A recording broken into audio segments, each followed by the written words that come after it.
सुरुवातीलाच मित्रांनो, देशातून सगळ्यात मोठी बातमी उद्धव ठाकरे यांच्या शिवसेनेत. उद्धव ठाकरे पुन्हा जिंकणार. महाराष्ट्रात पुन्हा ठाकरेंचं वर्चस्व. ठाकरे जिंकणार आणि पुन्हा महाराष्ट्राच्या अस्मितेसाठी मराठी अजेंडा राबवणार.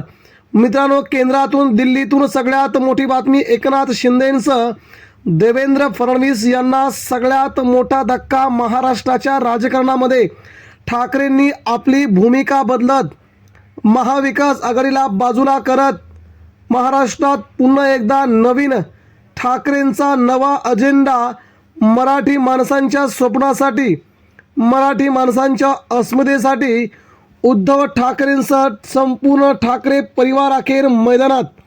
मित्रांनो, ज्या गोष्टीची आपण कित्येक दिवसांपासून वाट पाहत होतो, अखेर तो दिवस आला आणि महाराष्ट्राच्या राजकारणामध्ये सर्वसामान्य जनतेला मात्र प्रचंड आनंदाची बातमी मिळाली. त्यातच उद्धव ठाकरे यांच्या शिवसैनिकांना मात्र प्रचंड आनंदाची बातमी मित्रांनो.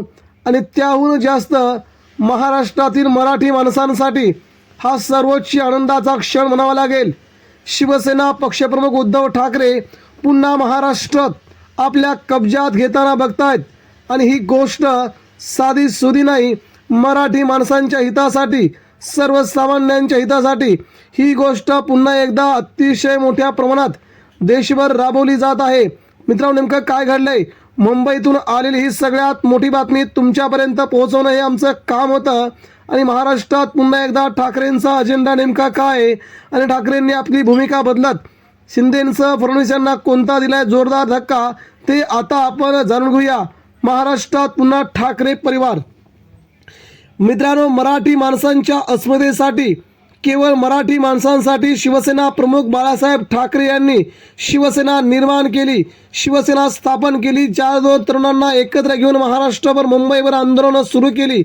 मराठी माणसांवरती होणारे अन्याय थांबवले आणि बघता बघता 2-4 माणसाचे हजारोमध्ये लाखोंचं रूपांतर झाले. शिवसेना प्रमुख ज्या ज्या ठिकाणी जाऊ लागले त्या ठिकाणी सभेत रूपांतर होऊ लागलं. ही शिवसेनेची, ही ठाकरेंची ताकद महाराष्ट्राच्या कानाकोपऱ्यापर्यंत पोहोचली. 1966चा तो दिवस होता आणि त्यानंतर आतापर्यंत शिवसेनेने आपली सर्वाधिक वर्ष विरोधामध्ये काढले आहेत. शिवसेना आणि सत्ता हे अतिशय वेगळं समीकरण आहे. ज्यावेळेस सत्ता त्यावेळेस शिवसेनेची कामं होत नसायची, परंतु ज्यावेळेस विरोधात शिवसेना त्यावेळेस महाराष्ट्राची कामं होत गेली. हा शिवसेनेचा आतापर्यंतचा इतिहास आहे. मात्र एकनाथ शिंदेंनी शिवसेना प्रमुखांसोबत, उद्धव ठाकरेंसोबत राहून ज्यावेळेस बंडखोरी केली, तिथून मात्र शिवसेनेचे 2 तुकडे झाले आणि महाराष्ट्रामध्ये शिवसेनेचा वेगळा इतिहास लिहिला गेला मित्रांनो. परंतु आजही जर पाहिलं गेलं तर महाराष्ट्रामध्ये उद्धव ठाकरे यांची शिवसेना ही खूप मोठ्या लीडवरती असल्याचं जाणवत आहे. आणि आता मित्रांनो, 50 आमदार, 13 खासदार फोडल्याच्या नंतर पुन्हा एकदा एकनाथ शिंदेंनी शिवसेना उद्धव ठाकरे यांच्या मशाल चिन्हावरती आलेले 6 खासदार फोडले आणि महाराष्ट्रामध्ये सुरुवात झाली ठाकरे परिवारा. मित्रांनो, पुन्हा ठाकरेंसाठी सहानुभूतीची प्रचंड लाट महाराष्ट्रात निर्माण झाली. आणि आता उद्धव ठाकरेंनी एकनाथ शिंदेंना शह देण्यासाठी आपलं नवीन समीकरण पुढे केलं. त्या समीकरणानुसार महाराष्ट्र दौरा सुरू केला आहे उद्धव ठाकरेंनी. महाराष्ट्राच्या कानाकोपऱ्यापर्यंत पोहोचण्यासाठी उद्धव ठाकरेंनी रामरक्षा आंदोलन उभारलंय.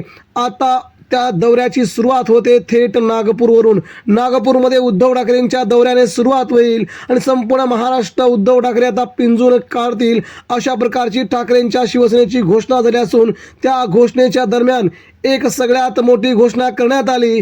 महाराष्ट्राच्या गावगाड्यांपर्यंत शिवसेनेच्या 1 लाख नवीन शाखा निर्माण करायच्या मातोश्रीवरून फरमान निघालं आणि गावगाड्यांपर्यंत, वस्त्यांपर्यंत, शहरांपर्यंत शिवसेनेच्या शाखा निर्माण होण्यास सुरुवात झाली.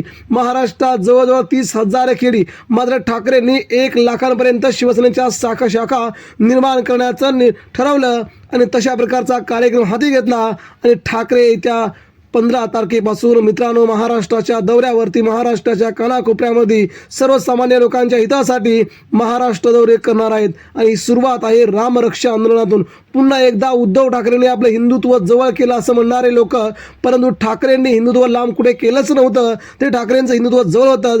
आता रामरक्षा आंदोलनातून उद्धव ठाकरेंनी जे आंदोलन पुकारलंय, या आंदोलनामध्ये उद्धव ठाकरेंना सगळ्यात मोठं यश येत आहे आणि या आंदोलनातून पुढील 2 वर्षामध्ये महाराष्ट्राचा चेहरा मोहरा फिरून महाराष्ट्रभर दौरे करून उद्धव ठाकरे पुन्हा महाराष्ट्र आपल्या ताब्यात घेतील अशी शक्यता सध्या महाराष्ट्रात निर्माण झाली आहे. भाजपला एकनाथ शिंदेंना लोक कंटाळले आहेत. भारतीय जनता पार्टी आणि एकनाथ शिंदे यांच्यामुळे महाराष्ट्राला हे दिवस आलेत अशी लोकांची खूप मोठी दुर्दशा व्हाईट हाऊस झाली. अशा प्रकारचं विधान सर्वसामान्य जनता करते. म्हणून पुन्हा एकदा महाराष्ट्रात उद्धव ठाकरेंचं सरकार येणार असल्याची बातमी समोर येत आहे. सर्वसामान्यांच्या मुखातून येणारे शब्द नक्कीच खरे ठरतात. ही त्यातली सगळ्यात मोठी घडामोड आहे. मित्रांनो, याबद्दल आपल्या काय प्रतिक्रिया आहेत नेमक्या देखवा.